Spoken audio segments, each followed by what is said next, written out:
About 1 in 5 American university students drop out and may not end up with a 4-year degree, a depressing statistic that has remained largely unchanged for at least a decade. But a University of Arizona professor thinks she may have a solution, and it has nothing to do with the classroom. Professor Sudha Ram tracks the use of student IDs or CatCards as students swipe them at more than 700 locations around campus, such as libraries, movie theaters, and the student union. But I know that a student checked in at a location at a certain time, and I can get this list of check-ins.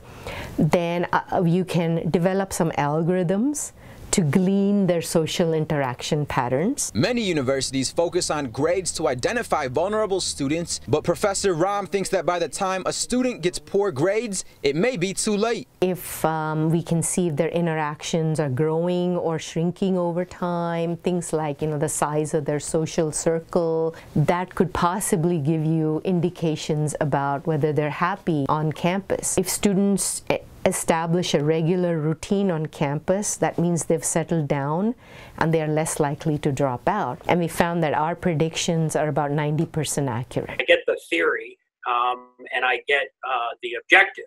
I just think that in practice, it has a lot of potential pitfalls when it comes to a privacy perspective.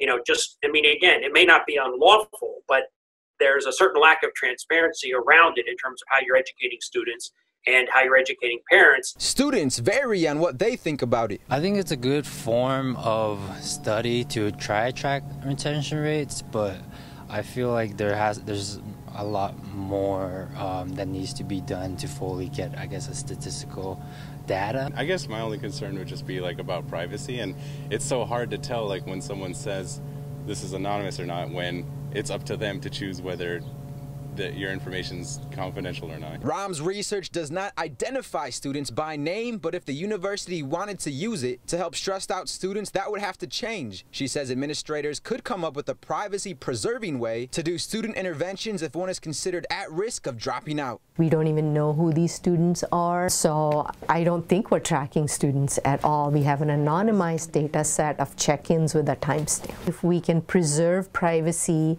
and yet use data in a way that leads to solutions for challenging social problems, it's a very important step in the right direction. Ram is now hoping other universities across the nation will want to catch on and conduct her type of research to increase retention rates on their campuses. In Tucson, Arizona, Charlie Lapastora, Fox News.